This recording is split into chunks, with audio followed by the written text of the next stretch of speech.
Your content, the work you put out, is not instantly transactional. It is a savings account that you are building upon with compound interest. The more you show up and do your thing and be valuable and help others and continue to be seen as a reliable, trustworthy source, the more you will benefit. You're listening to the From Imposter to Empowered podcast. I'm your host, Jill Perrick, a business and mindset coach who specializes in imposter syndrome. If you feel like you're not as smart, capable, or worthy as you actually are, and that someone is going to find you out, then you've come to the right place. I went from being a struggling government worker, working my coaching business on the side, but feeling unworthy and burnt out, to making multiple six figures helping women overcome imposter syndrome so they too can sign clients, make bank, and have the business or career of their dreams.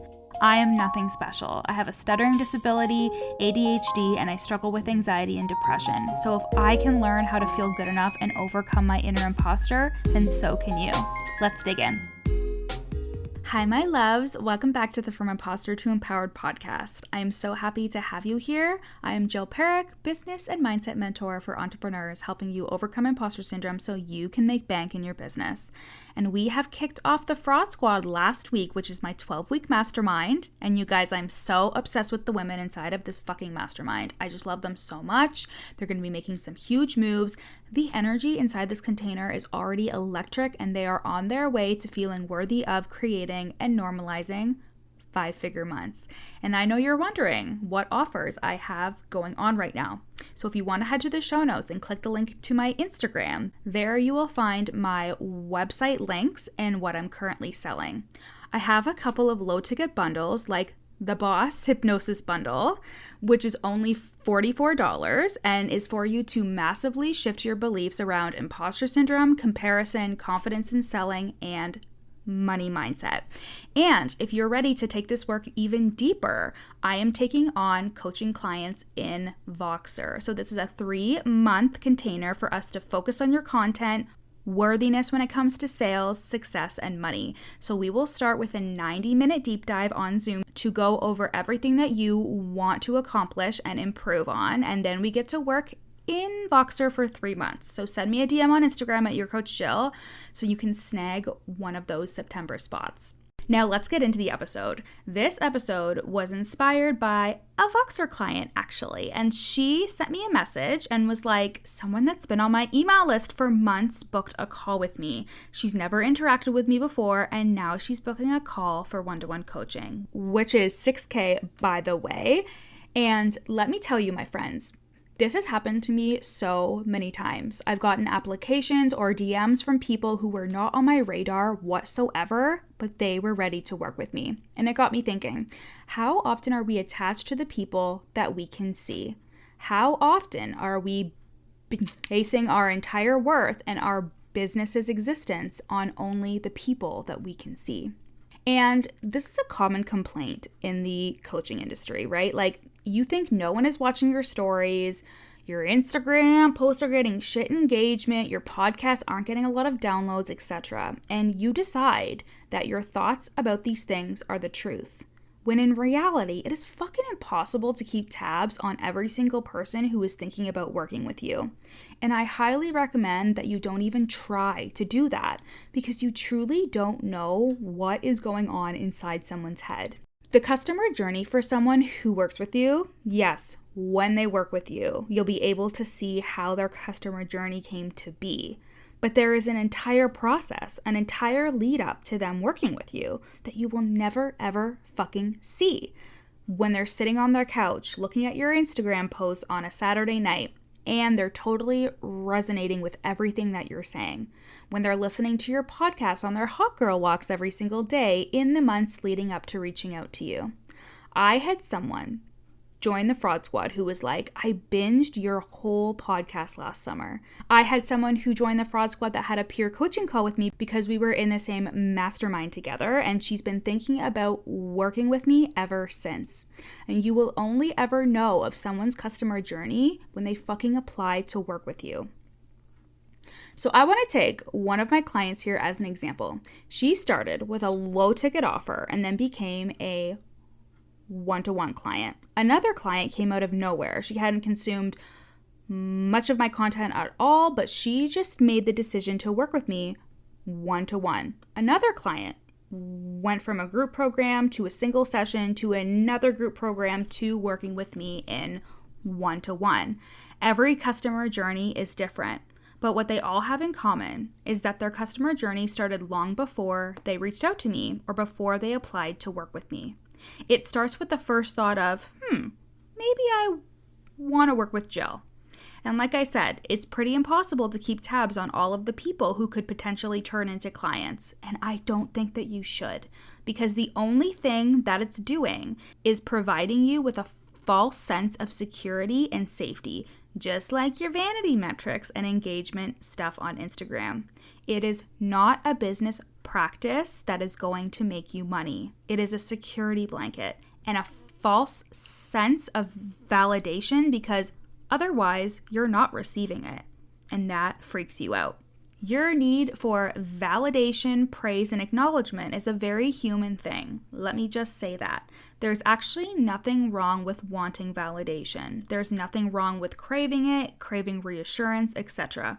I have my fiance, my friends, my business friends, and my coaches for this very reason. But when I am seeking validation from my audience, I A, don't punish myself for that, but also B, I look at what I'm really needing underneath the validation. I want reassurance that what I'm doing is working. I want acknowledgement that my work is being noticed and that it's being helpful. But any conclusions that I draw are simply thoughts that I am deciding to think in my brain. Someone could like my post and I could think that they're on the way to working with me when they accidentally could have liked it. Or they could comment and be on their way to working with me. But either way, the story I tell myself is the story that I believe.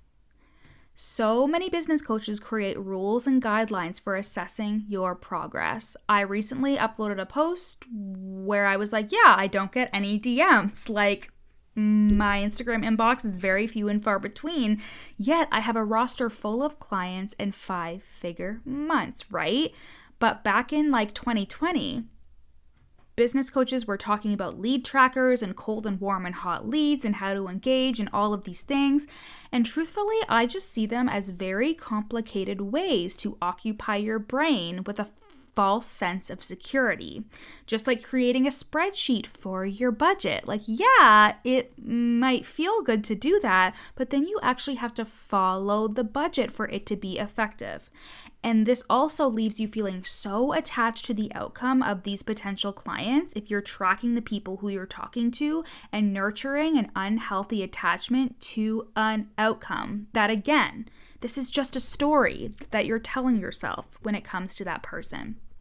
Hey guys, I hope you're loving today's episode. I am just taking a brief pause in today's episode to share with you a client testimonial. These testimonials are either from group coaching clients or clients who are in my one-to-one coaching program. And I can't wait for you to hear how I have changed their lives and their businesses for the better.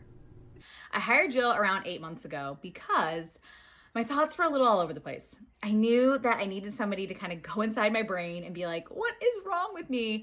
I was having a lot of imposter syndrome and just really low confidence. I had been in business for many years. I've had great success, but I just knew something was really off. So I hired Jill. And since hiring Jill, I've had multiple 10K months. My confidence is through the roof. I just love my business. I love my business so much. I've had pretty much a sold out one-on-one offer for the last few months. And everything just feels really, really great. Thank you guys so much for listening. Now let's get back to the episode. Because the thing is you signed up for the uncertainty of being an online coach or entrepreneur. There is a level of uncertainty when you're putting out content and showing up. And this is why we grab onto things like vanity metrics and engagement, because it grounds us. It gives us a sense of hope. But listen, someone could be up your ass in your comments all the time and never buy from you. Lurkers are real in the online space. The best clients that I've ever had have been silent lurkers who were like, hey, I've been listening to your podcast and I'm ready to buy. And I'm like, what? I didn't even realize you fucking existed. However, it's the best because it's a constant reminder that the efforts that I'm doing are not in vain, and neither are yours. You have to keep going, showing up, sharing value, and selling your little heart out. Last year, I had a client drought, which means that I did not sign a new client, and that lasted 3 months. And this is why I tell you guys to keep going and to keep showing up and to not give up, because even me, after years of doing this and having a really good reputation in the space, I can still have a time period where I'm not signing any new clients. And I didn't change a fucking thing. Like, I kept my same messaging, my same offer, and lo and behold, I signed a new client that ended the drought. But where you guys get all fucked up is the in-between. You make it mean that something is wrong. You make it mean you're not supposed to be doing this. You make it mean that you can't rely on your business for income and you'll never be able to. You make it the source of all of your problems. And that's why we have coaches, right? My clients never quit because they are aware that this is a long game and that they are not special. We are all subjected to client droughts and people not buying, but it doesn't have to mean a fucking thing about your success. The only thing it means when you feel like no one cares and no one's watching, no one is giving you that validation that your lizard brain is craving, is that you need to give it to yourself or seek it out in a different capacity.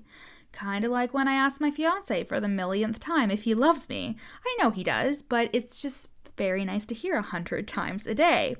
And remember that your need for validation and praise is normal and natural and isn't an actual issue in itself, but that the need to get it from your business and or your business's numbers or engagement will not fulfill what you are looking for. And don't get me wrong, I get hyped up when I get client wins. I feel good when a client validates me. When I make a post that gets lots of engagement, that's exciting. But I do not use these things against myself. I don't tell myself that an Instagram is bad if it doesn't get great engagement. If no one comments on my poll, I don't spiral into negative thoughts. A big part of my work with my clients is for them to be able to keep showing up, keep selling, keep thinking that they are amazing at what they do, even without the praise, without the validation or the reassurance that they are unconsciously seeking from their audience. And you know what? You may also unconsciously seek this from your family members, your partner, etc. When I started my business, I would tell my dad about it, hoping for his validation. I wanted him to say exactly what I wanted to hear, but we can't control other people. And what I was really looking for was reassurance that I was okay, that I was a good business owner, that I was on track. That is what you're seeking. You want your ideas, your moves, and who you are to be accepted and validated. And that comes from within. Of course, from a strategic perspective, your coach will help you identify when things need improvement, where you can tweak, etc. However, the compulsion of checking your Instagram story views or seeing how many likes you got on a post, when we know the Instagram algorithm has been shit lately, that is just a fake sense of security that you're seeking. And there's nothing wrong with that. Just make sure that you aren't making it mean anything about you and your business. Because if you make everything you can see with your naked eye mean something, you miss out on all the potential and possibilities inside of trusting yourself and trusting the process. You miss out on the silent lurkers. You miss out on the people who are building a relationship with you and will hire you in 6 months to a year.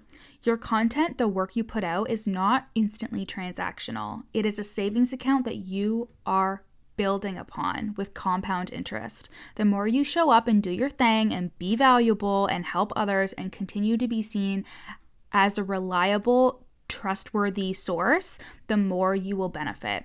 And when you don't shame your need for validation or reassurance and instead seek it out in healthy and conducive ways, you will create far less self-sabotaging stories, and therefore it'll make showing up and sharing your content so much easier. I love you guys, and I hope that you loved this episode. You can go to the link in my show notes and apply for 3 months of Voxer coaching, or check out any of my subconscious reprogramming bundles. Like I said, I love you guys, and I'll see you next week. Thanks so much for listening to the From Imposter to Empowered podcast. Head to the show notes to learn how you can work with me, where you can buy my best-selling book, You're Not Special, and how to get on my email list for free. Screenshot this episode and add it to your Instagram stories, tagging me at Your Coach Jill. See you next time.